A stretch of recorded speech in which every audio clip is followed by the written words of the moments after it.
If you want to build self-confidence, you would do well to listen to the words of Marcus Aurelius. He was the emperor of Rome from 161 to 180 AD and is considered as the last of the 5 good emperors. During his rule, Aurelius found the time to construct a series of autobiographical writings now known as the Meditations. The Meditations is regarded as one of the greatest works of philosophy, which is why in this video we'll be using some of his wisdom as a motivation to talk about 10 things we should do to build our self-confidence. Number 1. Focus on building your character. Marcus Aurelius says, "Consider at what price you sell your integrity, but please, for God's sake, don't sell it cheap." In the initial phases of our lives, our self-confidence is developed by the love and affection we get from our family members, but it only serves as a foundation on which our confidence can grow. We need additional skills to aid us in social situations where we may feel uncomfortable. People skills and a strong character are basic assets that we really need. Character refers specifically to the moral dimension of the self.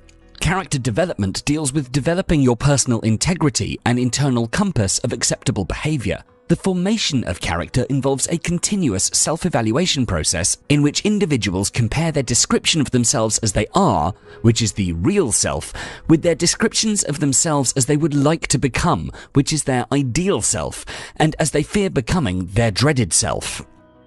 According to the Stoics, we should use every occasion, every challenge as a way to exercise our character to become a better human by constant application.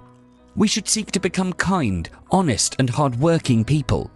We should educate ourselves and learn to treat everyone with respect, because your character is the one thing that can never be taken away from you. A man can rise or fall just due to the virtues or faults of his character, and it's often this that leaves a legacy. Number 2. Practice self-acceptance. In the words of Marcus Aurelius, be content to seem what you really are. Self-acceptance is the cure for perfectionism and unhappiness. It's so easy to focus on your faults. Everyone can dwell on their insecurities instead of the things about themselves that they're happy with, and doing this can cause you to dislike yourself. You may also be too busy focusing on the others around you and not focusing on loving yourself. Some people don't want to be alone and fear to do things on their own.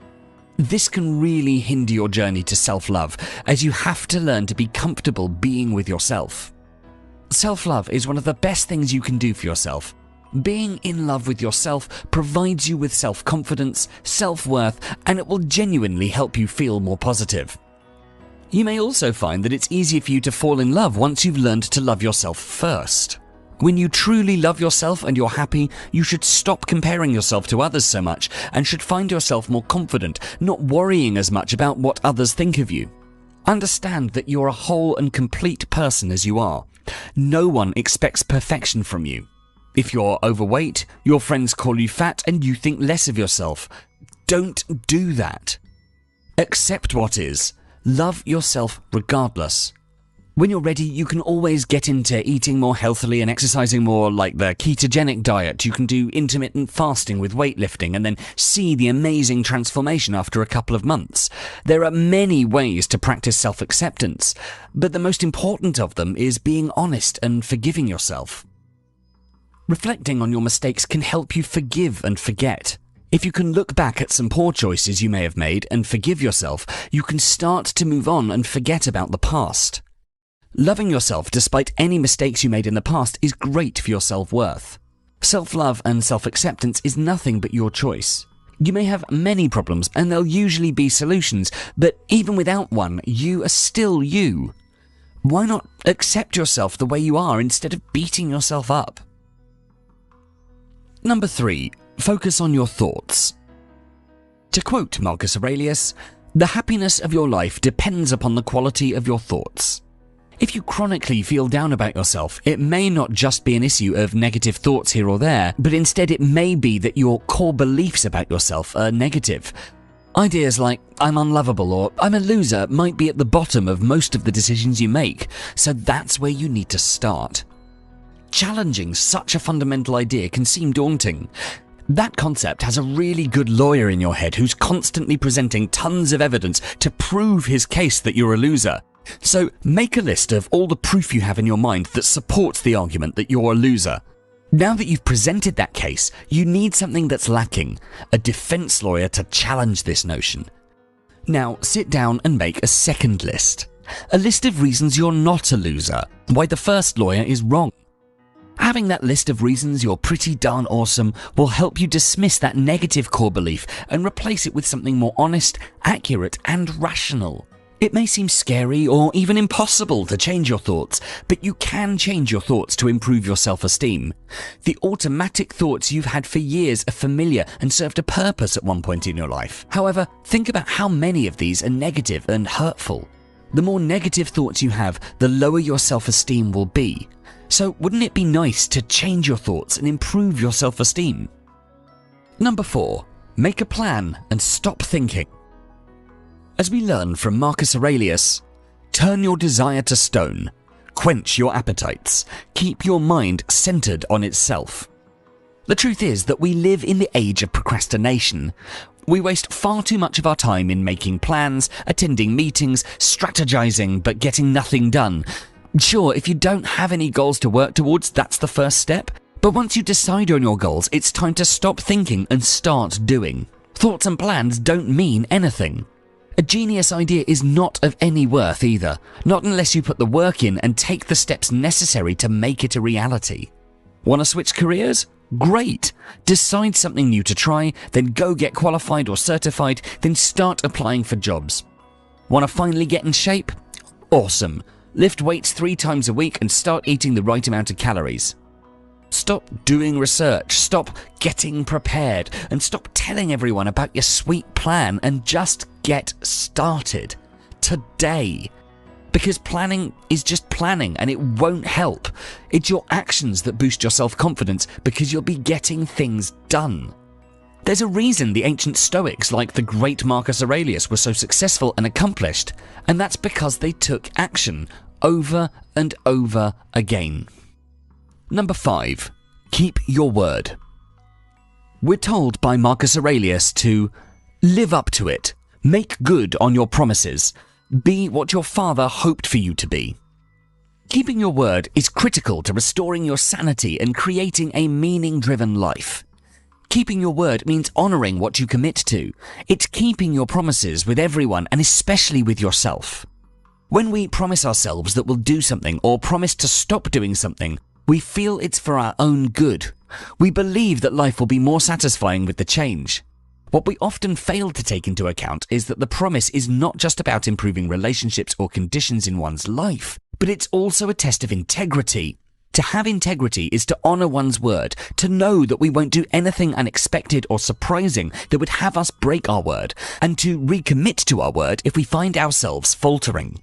Making a promise to someone is one of the most powerful forms of communication in existence. Yet, how many times do you make vows that you can't possibly keep? You tell a friend, your child, your partner that you'll do something for them, but then you don't actually go and do it. We already know breaking promises has a disastrous effect. It not only disappoints the person we've promised, but it also erodes bits of our self-esteem too. Brain research shows that breaking promises actually registers in our brain activity, showing up as emotional conflict for the promise breaker as a result of suppressing their honesty. Keeping our promises is the key to experiencing life as we dream it to be. Number 6. Take ownership of your actions. As Marcus Aurelius so succinctly puts it, do your job without whining. The inability to accept responsibility is a telltale sign of low self-esteem. This shows up when someone is indecisive and when they blame other people. People blame others because they believe what you do is who you are, which means when you make a mistake, you somehow diminish yourself. They don't realize by blaming others, they've made themselves powerless by becoming a victim of circumstance. How many times have you heard or maybe even said, I was late because of stupid train delays, I didn't get promoted because I don't schmooze with my managers, or I can't find a job because of the economy? Although these may be valid reasons, people with strong self-esteem don't focus on the external factors that may have caused the undesired result, but rather spend their energy thinking of ways to achieve the outcome they want. They don't put themselves down for making a mistake, they just learn from the experience and move on. When you begin to do the work and take ownership over your life, you start to realize the power of time management, control, and autonomy. You live your life on your terms this way. It truly is the only way. Number 7. Don't speak too much about yourself. Marcus Aurelius instructs us to accustom yourself to attend carefully to what is said by another, and as much as it is possible, try to inhabit the speaker's mind.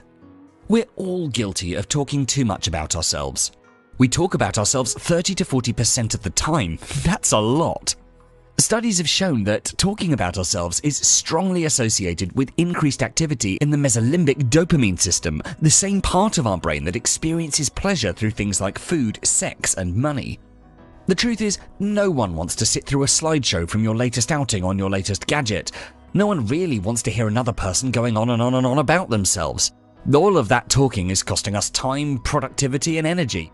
It's also costing us our credibility and our relationships. People who go on and appear to undervalue others' contributions lack curiosity and self-awareness and seem self-absorbed and even nervous. This is just terrible for your self-confidence. We should stay away from the conversations that concern with gossiping and passing judgments on people. To indulge in gossip and judge people who aren't present to defend themselves simply doesn't seem to be the virtuous thing to do. We should instead develop our listening skills and respond less to gossiping and passing judgments, and occasionally introduce a challenging topic that you feel might lead to a mutually beneficial conversation with your friends.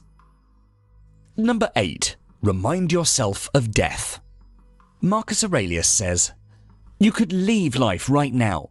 Let that determine what you do and say and think."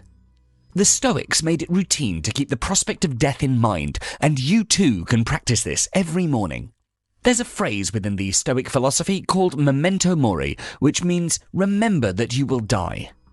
The point of this reminder isn't to be morbid or promote fear, but to inspire, motivate, and clarify. This morning routine will help you approach your daily life fearlessly and make you feel confident about doing things that really matter. Reminding yourself that every day has value and every day that passes is another day closer to your expiration date can provide the perspective and motivation necessary to help you prioritize your life in a way that reflects the kind of person you truly want to be. Number 9. Ignore the naysayers. As we learn from Marcus Aurelius, when another blames you or hates you, or people voice similar criticisms, go to their souls, penetrate inside, and see what sort of people they are. You will realize that there's no need to be racked with anxiety that they should hold any particular opinion about you. Naysayers are the people who criticize, object to, or oppose something. The naysayers just love to say nay. Whenever you step out of the norm and declare what you want, and that you're going to do whatever it takes to achieve it, you will attract naysayers. They might love you, but they're afraid of progress, so they're against everything, and their opinions are just terrible for your self-confidence. While you don't have self-control over what other people think or how they act around you, you do have control over how you react. Their voice does not deserve to be heard. Don't hand over your peace of mind to outsiders to disrupt it as they please. The truth is, you're the average of the 5 people you spend the most time with, so if someone just has a history of being a naysayer, ignore them. Number 10. Have an evening confidence ritual. In our final quote from Marcus Aurelius, he tells us, "These are the characteristics of the rational soul: self-awareness, self-examination, and self-determination. It reaps its own harvest. It succeeds in its own purpose." Self-confidence is a positive feeling about yourself, your ideas, and your worth that enables you to take good care of yourself, stand on equal footing with others, and feel pride about yourself and how you live your life. Not all self-confidence is actually under your own control. In fact, about 50% of it is genetic. Fortunately, you've got the other 50% to work with. Here are 2 easy exercises you could do in the evening before going to bed for confidence building. Number 1. Keep a gratitude journal. Keeping a gratitude journal is a simple process. Every evening you should pick 3 to 5 things every day that you're thankful for and write them down. Gratitude doesn't have to be saved for the big things in life. The habit of being grateful starts with appreciating every good thing in life and recognizing that there's nothing too small for you to be thankful for. Appreciating the smallest of things in your life before going to bed will also give you a good reason to wake up and a confidence to face new challenges in life. Number 2. Have a daily success review. This is quite similar to your gratitude journal. Each evening during your success review, write down 1 to 3 successes of your day. Success doesn't necessarily mean major achievements, although if you have them, by all means be proud of them. But don't overlook the power of your everyday small wins.